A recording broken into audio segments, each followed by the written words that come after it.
నమస్తే, welcome to NR TV. ఈరోజు వార్తా కథనంలోకి వెళ్దాం. వార్తల్లోకి వెళ్ళే ముందు మా ఛానల్ని ఖచ్చితంగా సబ్స్క్రైబ్ చేసుకోండి. సబ్స్క్రైబ్ చేసుకున్నట్టయితే మీకు ఇంతకంటే బెటర్ కంటెంట్ నేను రెగ్యులర్గా అందించగలుగుతా. కాబట్టి ఛానల్ని ఖచ్చితంగా సబ్స్క్రైబ్ చేసుకోండి. Thank you. వార్తల్లోకి వెళ్దాం. పుట్టింది మోదీ గారితో వచ్చినట్టుంది వార్త పెద్దగా. ఆంధ్రజ్యోతి. భారత్ ఇంధన అవసరాలన్నీ తీరుస్తాం, అంతరాయం లేకుండా చమురు సరఫరా చేస్తాం, కూడంకులం అణు విద్యుత్ ప్లాంట్కు సహకరిస్తాం. ప్రధాని మోదీతో భేటీలో రష్యా అధ్యక్షుడు పుతిన్ హామీలు. ఢిల్లీలోని హైదరాబాద్ హౌస్లో 23వ శిఖరాగ్ర సమావేశం. భారత రష్యా మధ్య 5 ఏళ్ల వ్యవధికి ఆర్థిక ఒప్పందం. 2030 నాటికి ద్వైపాక్షిక వాణిజ్యం $100 బిలియన్. రక్షణ, ఆరోగ్యం, షిప్పింగ్ తదితర 16 ఒప్పందాలు. ఉక్రెయిన్తో శాంతియుత ముగింపు. మోదీ సూచన. భారత్ రష్యా స్నేహం ఒడిదుడుకులను తట్టుకొని ధృవతారగా నిలిచిందని వెల్లడి. చర్చల తర్వాత మోదీ పుతిన్ మీడియా సమావేశం. రాష్ట్రపతి భవన్లో విందు. స్వదేశానికి బయలుదేరిన పుతిన్. విందుకు శశి థరూర్, రాహుల్ ఖర్గేలకు అందని ఆహ్వానం. ఇప్పుడు నిన్న జరిగిన రష్యా అధ్యక్షుడు పుతిన్ గారి పర్యటనలో మోడీ గారు మనకు కావాల్సిన అవసరాలు ఏమేమి ఉన్నాయో మొత్తం వాళ్ళకు చెప్పడం జరిగింది. దాని విషయంలో పుతిన్ గారు కూడా సానుకూలంగానే స్పందించినట్టు కనిపిస్తూ ఉన్నారు. సానుకూలంగా స్పందించడం అంటే మనము ఎక్కువ మొత్తంలో మనము దిగుమతి చేసుకునేది అక్కడ నుంచి ఇంధనం. ఆ ఇంధనాల విషయంలో కానీ, ఆ యుద్ధ విమానాల విషయంలో కానీ, ఇట్లా ప్రతి విషయం తీసుకుంటే పుతిన్ గారు అన్ని విషయాల్లో సానుకూలంగా స్పందించినట్టు కనిపిస్తూ ఉన్నది. నరేంద్ర మోడీ గారు ఏ రోజైతే ప్రధానమంత్రి అయ్యిండో ఆ రోజు నుంచి ఈ రోజు వరకు ప్రతి విషయంలో అన్ని దేశాలతో స్నేహపూరిత సంబంధాలు కలుపుకుంటున్నాడు. ఎందుకంటే మన దేశమైనటువంటి భారతదేశంలో పాకిస్తాన్ కానీ ఇంకోటి అనేక రకాల దాడులు చేయాలని ప్రయత్నిస్తూ ఉన్నది. ఆ ప్రయత్నించిన క్రమంలో దాన్ని నరేంద్ర మోడీ గారు ఎప్పటికప్పుడు తిప్పి కొడుతూనే ఉన్నారు. ఇంతకుముందున్న కాంగ్రెస్ ప్రభుత్వం లాగా ఏ రోజు కూడా ఆ డెసిషన్లు లేట్ చేసుకోకుండా వాళ్ళు అటాక్ చేసిన నెక్స్ట్ డేనే మన రియాక్షన్ ఏముందని చూపించారు. దాని విషయంలో ప్రధాని నరేంద్ర మోడీ గారిని ఒప్పుకోవచ్చు. ఎందుకంటే ఆయన దమ్ము ధైర్యం ముందు అవతలోడు తట్టుకోలేకపోయాడు. ఎందుకంటే ఆయన ఇన్స్టెంట్గా డెసిషన్ తీసుకోవడం వల్లనే అవతలను తిప్పికొట్టగలిగినాం. కాబట్టి అదే క్రమంలో మనకు ఆయుధాలు అనేక రకాల ఆయుధాలు అవసరం ఉంటుంది. అది యుద్ధ విమానాలు అనుకోవచ్చు, ఆయుధాలు అనుకోవచ్చు. కాబట్టి అట్లాంటి క్రమంలో మొత్తం రష్యా నుంచి మనం దిగుమతి చేసుకొని మనం యూజ్ చేస్తూ ఉన్నాం. ఇక్కడ రష్యా నుంచి కొనుగోలు చేసుకొని మనం ఇక్కడ యూజ్ చేస్తూ ఉన్నాం. కాబట్టి దాని విషయంలోనే ఇప్పుడు పుతిన్ గారు కూడా భారతదేశం రావడం జరిగింది. దాంట్లో ఏదైతే మీటింగ్ జరిగిందో ఆ మీటింగ్లో ప్రధాని నరేంద్ర మోడీ గారు భారతదేశం కావాల్సినటువంటి మొత్తం రిక్వైర్మెంట్లు ఆయన టేబుల్ మీద పెట్టేసిండు. మాకు ఇది కావాలి, దీనికి మీరు సహకరించాలని చెప్పేసి. దానికి రష్యా ప్రధానమంత్రి పుతిన్ గారు కూడా సానుకూలంగా స్పందించినట్టు కనిపిస్తూ ఉన్నది. ప్రతి విషయంలో మేము మీకు తోడుంటాం, అన్నిట్లో సహకరిస్తామని చెప్పేసి. ఇక్కడ వేస్తున్నటువంటి ఈ అణు విద్యుత్కి సంబంధించింది కూడంకులం అణు విద్యుత్ ప్లాంట్కు సహకరిస్తాం. అణు విద్యుత్ ప్లాంట్కి సంబంధించిన ఆ మిషనరీ కానీ ఇంకా దానికి కావాల్సిన ఐడియాస్ కానీ అన్నింటినీ మేము అందిస్తాం, మీకు సహకరిస్తాం. భారతదేశం డెవలప్మెంట్ కోసం కూడా మా వంతు ప్రయత్నం కూడా చేస్తామని చెప్పేసి హామీ ఇవ్వడం జరిగింది. దాన్ని కొంతమంది తట్టుకోలేకపోతారు. ఆ తట్టుకోని వాళ్ళు ఎవరంటే అమెరికా అధ్యక్షుడు ట్రంప్, ఇంకొకతనేమో యూరప్ అంటే ఆయన పేరు మెట్టే ఫ్రెడరిక్ సమయం ఉంటుంది. మెట్టే ఫ్రెడరిక్ సమయం ఉంటుంది ఆమె పేరు. ఆమె ఈ రష్యాతోటి జరిగిన ఒప్పందాలకు అట్లా ఒప్పందాలు చేసుకోకుండా రష్యాతోటి స్నేహభావాలు కలుపుకోకండి అని చెప్పేసి అమెరికా, యూరోపు ప్రెజర్ చేస్తూ ఉన్నారు. ప్రెజర్ చేసిన నరేంద్ర మోడీ గారు ఏమాత్రం వినకుండా పుతిన్ గారితో అన్ని ఒప్పందాలు చేసుకోవడం జరిగింది. ఎందుకంటే మనకు ఆపదకాలంలో అన్ని రకాలుగా సహకరించింది రష్యా మాత్రమే. అమెరికా కూడా కొన్నిసార్లు మనం దూరం పెట్టింది. భారతదేశం అంటే కొన్నిసార్లు దూరం పెట్టి భారతదేశంలో అంటే వీళ్ళు నల్ల జాతీయులు అన్నట్టు చూసింది. కానీ రష్యా ఏ రోజు కూడా మనల్ని ఆ చూపుతో చూడలే. ఎందుకంటే ఇంతకుముందు జరిగిన పాకిస్తాన్ ఇండియా పైన చేసిన దాడిలో కూడా కాశ్మీర్లో జరిగింది ఇంతకుముందు దాడి. మనల్ని 39 మందిని చంపేసారు వాళ్ళు, ఉగ్రవాదులు అటాక్ చేసి 39 మంది చంపేసిన రోజు, ఆ రోజు ఇండియా రియాక్ట్ అయితే కూడా పాకిస్తాన్కు సపోర్ట్ చేసింది అమెరికా. అంటే సపోర్ట్ చేయడం అంటే మీటింగ్లలో చెప్పేసింది పాకిస్తాన్ మీద మీరు పోవద్దు ఇట్లా, అంటే ఇండైరెక్ట్గా సూచనలు చేసింది. ఆ సూచనలు అంతా ఎక్కడ కనిపించినాయి అంటే పాకిస్తాన్కు సపోర్టుగా అనిపించినాయి. అట్లనే రష్యా ఆ టైంలో మాత్రం మీరు ఏ చేయాలనుకుంటే అది చేయండి, మీ మీదకి వచ్చిన వాళ్ళను అసలు వదలకండి అని చెప్పేసి మనకు రష్యా సపోర్ట్ చేసింది. ఆ క్రమంలో చూసుకున్నట్టయితే కొన్నిసార్లు అమెరికానైనా మనం పక్కన పెట్టింది కానీ రష్యా మనం పక్క పెట్టలేదు. అంటే రష్యాతోటి మనకి ఎప్పటికీ మిత్రబంధం ఉన్నది. ఆ మిత్రబంధంతో ఈరోజు ఈ ఒప్పందాలకు ఒప్పుకున్నట్టు కనిపిస్తూ ఉన్నది. ఈ ట్రంప్ను అస్సలు నమ్మొద్దు. ఎందుకు నమ్మొద్దు అంటే ఆయన మూడుకు తగ్గట్టు పనిచేస్తూ ఉన్నాడు. ఆయన ప్రెసిడెంట్ అయినప్పటి నుంచి, అమెరికా ప్రెసిడెంట్ ట్రంప్ అయినప్పటి నుంచి ఈరోజు వాడికి ఆయన ఇష్టపూరిత నిర్ణయాలు తీసుకుంటున్నాడు. అనేక రకాల విషయాల్లో మన భారతీయులను ఇబ్బంది పెడతా ఉన్నాడు. చదువుకొని పోయిన పిల్లలు విద్యార్థులపైన కూడా అనేక రకాల ఒత్తిళ్లు తీసుకొచ్చిండు. మీకు ఈ వీసా లేదు, ఆ వీసా లేదు, ఈ డాక్యుమెంట్ లేదు, ఆ డాక్యుమెంట్ లేదు, మీరు వెళ్ళిపోండి అని చెప్పేసి చాలామంది రిటర్న్ పంపించేసిండు. అక్కడ ఉద్యోగాలు తీసేపించిండు. అట్లా చూసుకున్నట్టయితే అనేక రకాల, అక్కడ గ్రీన్ కార్డు ఉన్న వాళ్ళని కూడా అనేక రకాల ఇబ్బంది పెట్టిండు. గ్రీన్ కార్డు ఉన్నా కూడా ఈ రీజన్ ఆ రీజన్ అని చెప్పేసి ఆయనకు ప్రెజర్ తీసుకొస్తా ఉన్నాడు ట్రంప్. ఆ విషయంలో ట్రంప్ తోటి స్నేహపూరిత సంబంధాలు పెట్టుకోవాలంటే కొంచెం మోదీ గారు కూడా డౌట్ కనిపిస్తూ ఉన్నది.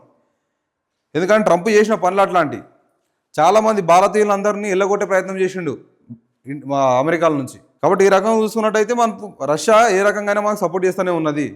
దాంతో స్నేహపూరిత ఒప్పందాలు కూడా మొత్తం కుదిరిపోయినా కనిపిస్తూ ఉన్నది. దాన్ని చూడండి, వాళ్ళకి ఇష్టం లేదనేది కనిపిస్తుంది. ఏ దేశము ఒంటరి కాదు, రష్యాతో వాణిజ్య ఒప్పందానికి వద్దని అమెరికా, యూరప్ ఒత్తిళ్లు. అయినప్పటికీ భారత్లో వ్లాదిమిర్ పుతిన్ పర్యటన, ఇది ప్రపంచానికి స్పష్టమైన సందేశం పంపింది.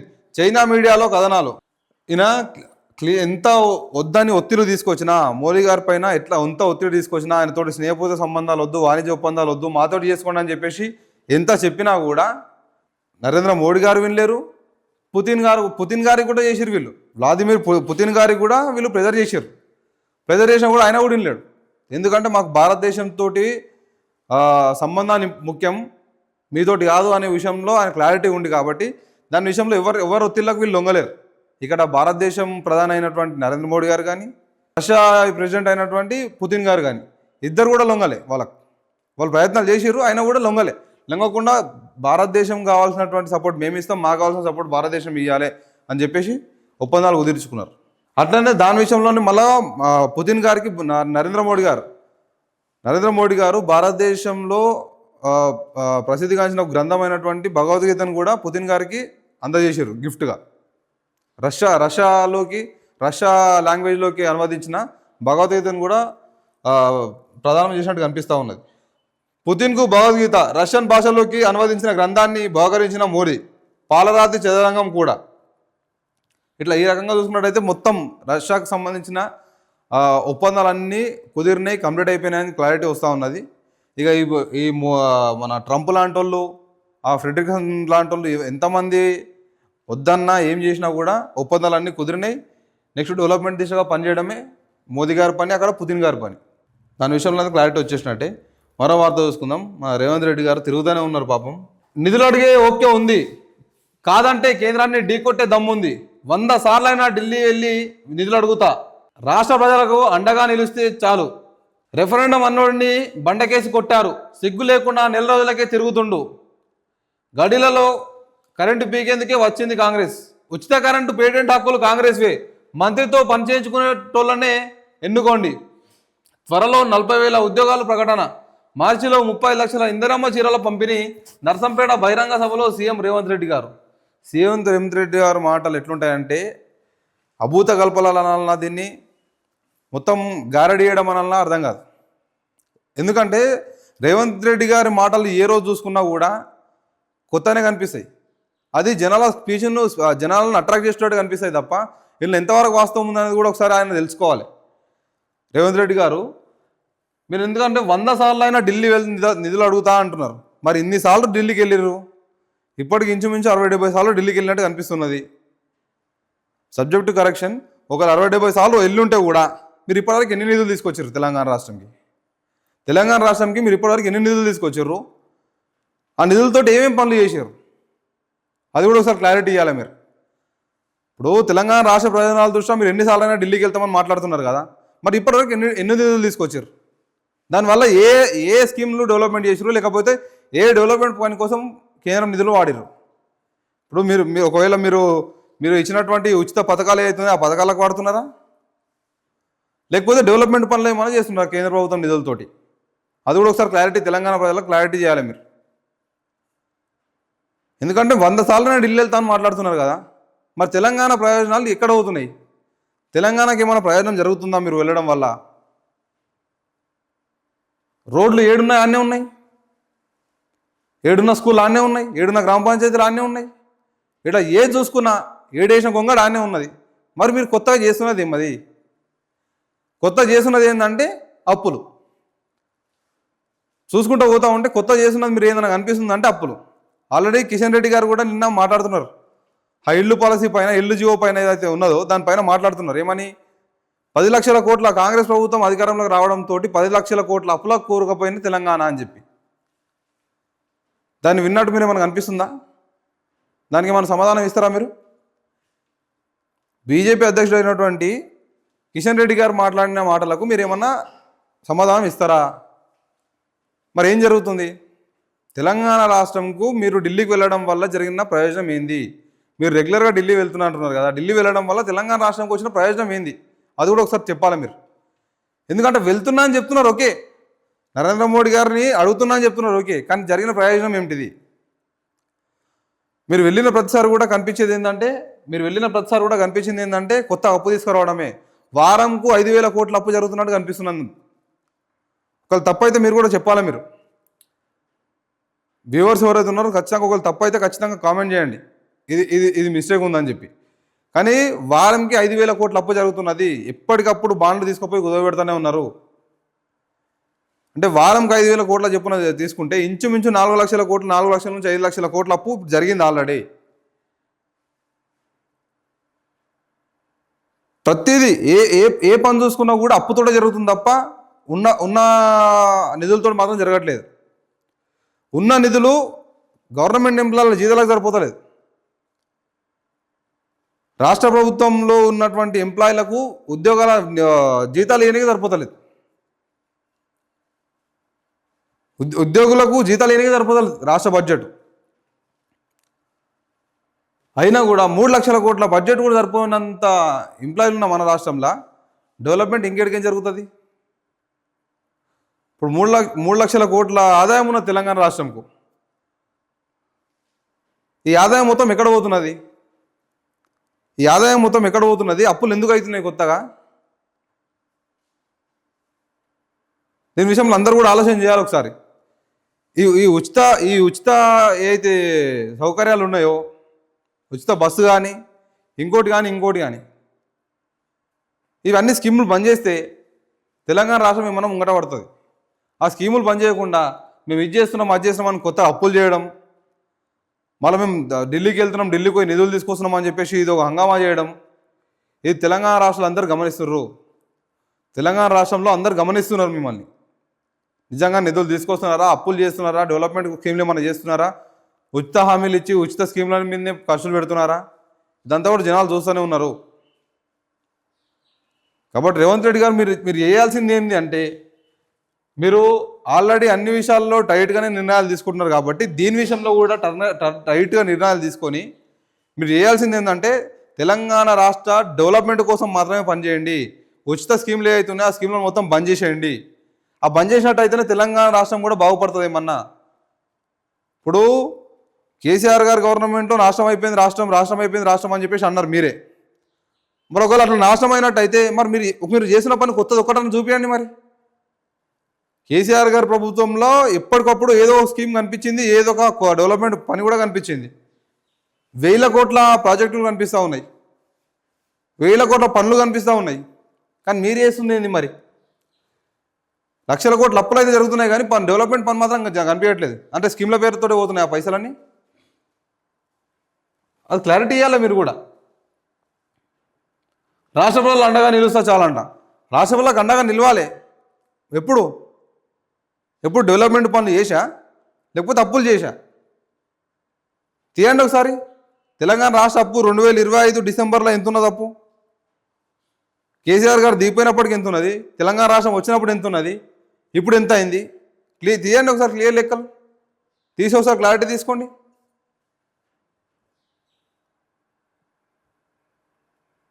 గడిలలో కరెంటు పీకేందుకే కాంగ్రెస్ వచ్చింది, ఉచిత కరెంట్ పేటెంట్ హక్కులు కాంగ్రెస్వి. ఈ మాట అండి, ఈ మాట సీఎం స్థాయిలో ఉండి కూడా మీరు అనడం ఇది ఇది ఇది హాస్యాస్పదం. ఎందుకంటే అసెంబ్లీ సాక్షిగా మీరే ఒకరోజు అన్నారు ఏమని? మా తండ్రి గారు చనిపోయినప్పుడు మేము సమాధి కార్యక్రమాలు మొత్తం ముగిసిన తర్వాత స్నానం చేస్తుందామంటే కరెంటు లేదు సార్ అని చెప్పేసి స్పీకర్ గారికి మీరే విన్నవించుకున్నారు. మీ స్పీచ్లో అసెంబ్లీ సాక్షిగా ప్రూఫ్స్తో సహా ఉన్నాయి మా దగ్గర కూడా. తెలంగాణ రాష్ట్రం మొత్తం చూసింది అవి. ఆ సమాధి కార్యక్రమం ముగించిన తర్వాత మేము స్నానం చేసుకోమంటే కరెంటు లేదు సార్, నీళ్ళకి ఆగమవుతున్న తెలంగాణ అని చెప్పేసి అసెంబ్లీ సాక్షిగా మీరే మాట్లాడారు. ఈరోజు మీరేమంటున్నారు? మళ్ళీ మీరేమంటున్నారు? ఉచిత కరెంటు పేటెంట్ హక్కులు కాంగ్రెస్వే అంటున్నారు. ఇది ఎంతవరకు వాస్తవం? ఇది తెలంగాణ ప్రజలు మొత్తం దీన్ని నవ్వాలి దీనికి. ఎందుకంటే కరెంటు ఫ్రీ కరెంట్ ఎప్పుడు వచ్చింది, 24 గంటల కరెంట్ ఎప్పుడు వచ్చింది, ఎవరు తీసుకొచ్చారు అనేది ఆ విజ్ఞత తెలంగాణ రాష్ట్ర ప్రజలకు ఉన్నది. అది ఎవరు తెచ్చారు అనేది ఇంకిత జ్ఞానం అనేది తెలంగాణ రాష్ట్ర ప్రజలకు ఉన్నది. ఎందుకంటే గౌరవ కేసీఆర్ గారు వచ్చిన తర్వాతనే 24 గంటల కరెంటు చేసిండు, రైతులకు ఫ్రీ కరెంటు చేసిండు, రైతులకు మీటర్లు పెట్టమని చెప్పింది బీజేపీ గవర్నమెంట్.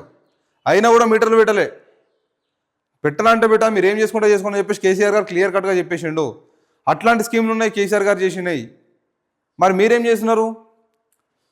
బీఆర్ఎస్ గవర్నమెంట్ చేసిన పనులనేమో మేము చేసిన పనులు అనుకుంటారు, వాళ్ళు ఇచ్చిన ఉద్యోగాలను మేము ఇచ్చినామంటున్నారు. ఏమిచ్చి కలి ప్రొజెక్టింగ్ పేపర్లు ఇచ్చేసి నియామక పత్రాలు ఇచ్చి మేము ఇచ్చినామని చెప్పేసి చెప్తున్నారు. డెవలప్మెంట్ పనులు కూడా అట్లనే చేస్తున్నారు. ఇప్పుడు ఉచిత కరెంటు విషయంలో కూడా అవి పేటెంట్ హక్కులు మొత్తం కాంగ్రెస్వే అంటున్నారు. ఇది ఎంతవరకు వాస్తవం? ఈ జనాలు చూసేవాళ్ళు కూడా చెప్పాలి. దీన్ని ఎంతవరకు నిజం ఉందనే చూసేవాళ్ళు కూడా చెప్పాలి. ఉచిత కరెంట్ ఎవరు ఇచ్చారు? 24 గంటల కరెంట్ ఏ ప్రభుత్వం వచ్చిన తర్వాత వచ్చింది చెప్పాలి.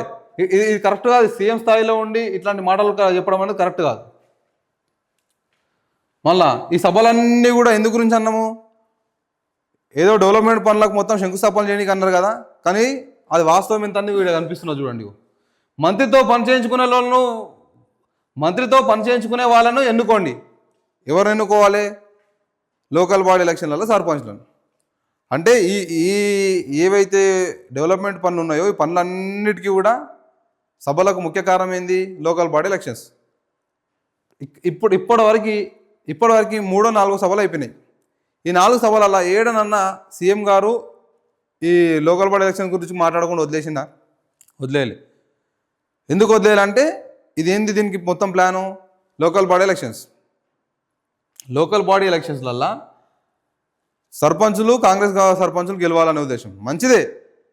కాకపోతే దానికి రీజన్ ఏం చెప్తారంటే డెవలప్మెంట్ పనులను శంకుస్థాపన చేయడానికి తిరుగుతున్నామని చెప్పి. సరే, అనేక రకాలుగా మీ సర్పంచ్లను గెలిపించుకోనికే, మీ క్యాండిడేట్లను గెలిపించుకోనికే ఆలోచన చేస్తారు. అక్కడ బీఆర్ఎస్ అయినా ఆలోచన చేస్తుంది, ఇక్కడ కాంగ్రెస్ అయినా ఆలోచన చేస్తుంది, బీజేపీ అయినా ఆలోచన చేస్తుంది. అది శంకుస్థాపన పేరుతోటి పోతున్నారు కదా, జనాలకు ఒకసారి అర్థం కావాలని చెప్పి మేము కూడా క్లారిటీ ఇస్తూ ఉన్నాం. ఇదంతా లోకల్ బాడీ ఎలక్షన్స్ గురించి. డెవలప్మెంట్ పనులకు శంకుస్థాపన చేసినప్పటికీ లోకల్ బాడీ ఎలక్షన్స్ పైన కాన్సన్ట్రేట్ చేసింది రాష్ట్ర ప్రభుత్వం కూడా.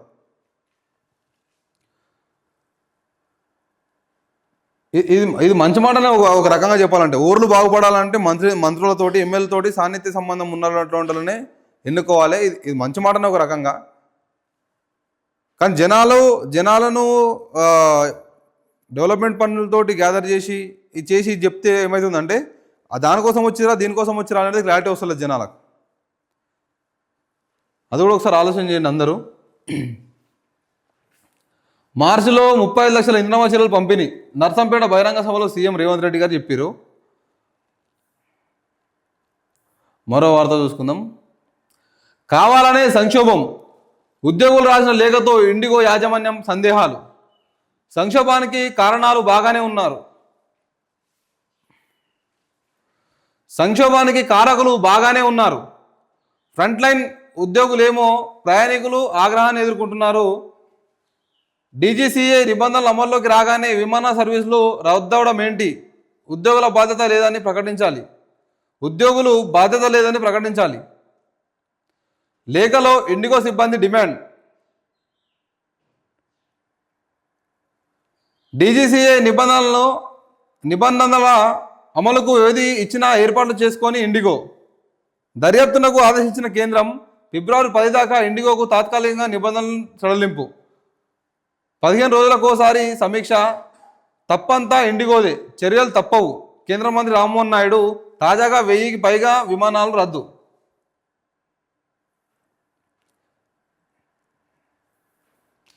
ఇండిగో ఫ్లైట్ల విషయంలో కూడా తప్పంతా ఇండిగో ఆ సంస్థదే అని చెప్పేసి రామ్మోహన్ నాయుడు కూడా నిన్న వ్యాఖ్యలు చేయడం జరిగింది. దానిపైన ఇంకా విచారణ నడుస్తున్నది. దాదాపు ఎన్ని రోజులు? 15 రోజులకోసారి సమీక్ష అంట. దీని విషయంలో 15 రోజులకోసారి సమీక్ష చేసి ఈ ఫిబ్రవరి 10 దాకా ఇండిగోకు తాత్కాలికంగా నిబంధనలు సడలింపు చేసినా కూడా 15 రోజులసారికి రివ్యూ పెడతారంట. దీనిపైన రివ్యూ పెట్టి దీనిపైన సీరియస్ యాక్షన్ తీసుకోవాలి. ఖచ్చితంగా తప్పు మొత్తం ఇండిగోదే, టైం ఉన్నా కూడా సడలింపులు చేసుకోలేదు అని చెప్పేసి రామ్మోహన్ నాయుడు గారు ఆల్రెడీ వాళ్ళకు సురుకులు పెట్టారు. చూడాలి దాని విషయంలో కూడా ఏం జరుగుతుంది అనేది. మరో వార్త. ఏకగ్రీవానికి వేలంపాట, 35 మందిపై కేసు. సిద్దిపేట అర్బన్ మండలం బొగ్గులోని బండలో ఘటన. వేలంలో ఓడిన వ్యక్తి నామినేషన్ వేయడంతో విషయం వెలుగులోకి. పోలీసుల విచారణ, కేసు నమోదు. పంచాయతీ ఎన్నికల్లో తమ సర్పంచ్కు ఏకగ్రీవంగా ఎన్నుకునేందుకు వేలంపాట నిర్వహించిన ఒక గ్రామానికి చెందిన 35 మందిపై పోలీసులు శుక్రవారం కేసు నమోదు చేశారు. ఇందులో వేలంలో పాల్గొన్న అభ్యర్థులు, వేలం నిర్వహించిన గ్రామ పెద్దలు ఉన్నారు. సిద్దిపేట అర్బన్ మండలంలో బొగ్గులోని పాండవపురంలో జరిగిన ఈ ఘటనలో సంబంధించి ఈ వేలంపాట నిర్వహించినటువంటి ఈ 35 మంది ఎవరైతే ఉన్నారో 35 మంది కూడా కేసు చేశారు. ఆ కేసు ఎట్లయిందంటే ఆల్రెడీ ఈసీ చెప్పింది క్లియర్గా, ఏకగ్రీవాలు వద్దు, ఎలక్షన్కే ఉండి ఎలక్షన్ తోటే ఎన్నుకోండి ఒక అభ్యర్థిని అని చెప్పేసి. దాని విషయంలో చాలా ఊరాలు కూడా ఏకగ్రీవాలు అయినాయి. ఆ ఏకగ్రీవాలు ఎట్లా అయిపోయినాయి అంటే ఇట్లానే అయినాయి. కాకపోతే ఈసీకి ఇవి కనిపించలే, అందులోనూ ఇట్లా బహిరంగంగా వాళ్ళు చేయలే. లోపల మాట్లాడుకురు, లోపల నిర్ణయాలు తీసుకురు, అయిపోయింది.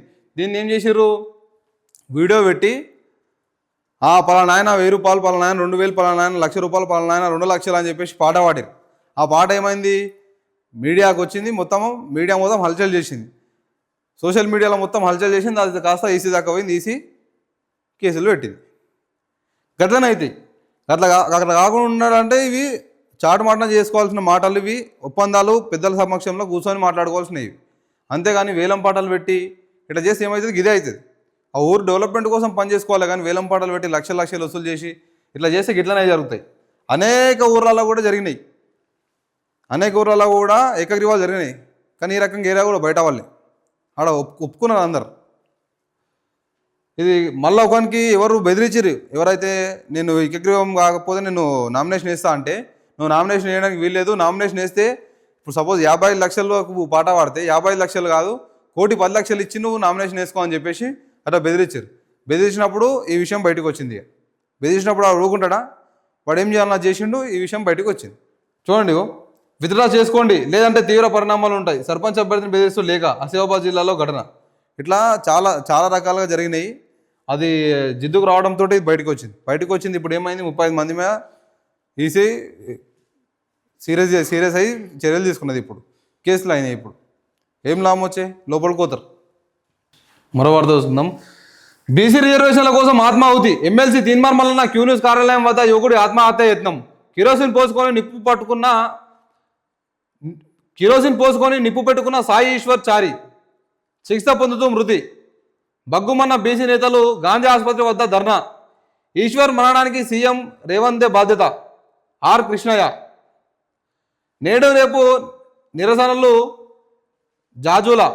ఇది ప్రభుత్వ హత్యే కేటీఆర్. ఇది బీసీ రిజర్వేషన్కి సంబంధించిన విషయంలో ఇది చాలా దారుణమైన విషయం. ఎందుకంటే ఈ బీసీ రిజర్వేషన్ల విషయంలో ఏ రోజుకి ఆ రోజు బీసీ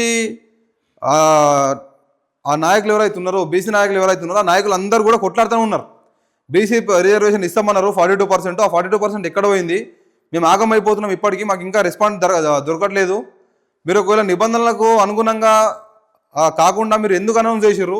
అనౌన్స్ చేసి మా జీవితాలను ఎందుకు నాశనం చేస్తున్నారు అని చెప్పేసి బీసీ నాయకులు ఏ రోజు నుంచో కొట్లాడుతూనే ఉన్నారు.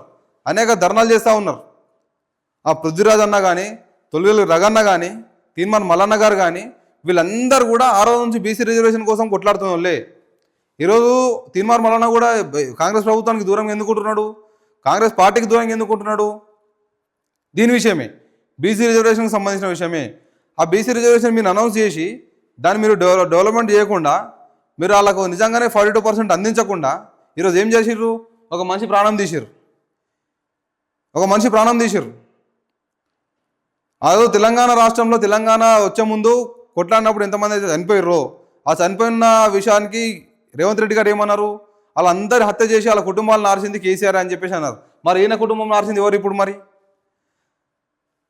ఇప్పుడు ఈయన కుటుంబంను, ఈశ్వర్చారి గారి కుటుంబంను నాశనం చేసింది ఎవరు? ఇప్పుడు బీసీ రిజర్వేషన్ పేరుతోటి 42% బీసీ రిజర్వేషన్ ఇస్తాము, దానివల్ల మీ జీవితాలు బాగుపడతాయి, మీ జీవితాలు మొత్తం ఇంకేమేమో అయిపోతాయని చెప్పేసి వాళ్ళకి ఆశ కల్పించి ఈరోజు బీసీ రిజర్వేషన్ ఇవ్వకుండా అక్కడ కోర్టులో పెండింగ్ ఉన్నది, పార్లమెంట్లో పెండింగ్ ఉన్నదని చెప్పేసి ఇట్లా అనేక రకాల రీజన్లు చెప్పుకుంటా రోజు పూట కట్టినట్టు మాట్లాడుకుంటా ఇప్పుడు ఎవరు ఆగమవుతున్నారు? ఈశ్వర్చారి గారి కుటుంబానికి ఇప్పుడు ఎవరు ఆదుకోవాలి? ఆయన ప్రాణం తీసుకొచ్చిన వాళ్ళు ఎవరు? దానికి బాధ్యత ఎవరు వహిస్తారు? ఇప్పుడు నేను ప్రభుత్వం ఇప్పటికైనా సీరియస్ తీసుకోవాలి. 42% రిజర్వేషన్ మీద అయితే కల్పిస్తామన్నారో ఆ కల్పించే దిశగా మీరు పనిచేయాలి. ఇప్పుడు మీరు ఎట్లా చెప్పినారో మాట, మీరు అధికారంలోకి రావడం కోసం ఎట్లా చెప్పిన మాట ఈరోజు ఎట్లా దాన్ని నిర్వర్తించరు? ఆ నిర్వర్తించే దిశగానే మీరు పనిచేయాలి. ఈశ్వర్చారి గారి ఆత్మశాంతిగా కలగాలంటే 42% రిజర్వేషన్ మీరు చేసి తీరాలి. ఈరోజు బీసీ నాయకులందరూ కూడా ఆర్ కృష్ణయ్య గారు కానీ, జాజుల గారు కానీ ప్రతి ఒక్కరు కూడా పోరాడుతున్న దాని వల్లనే, దాని గురించే.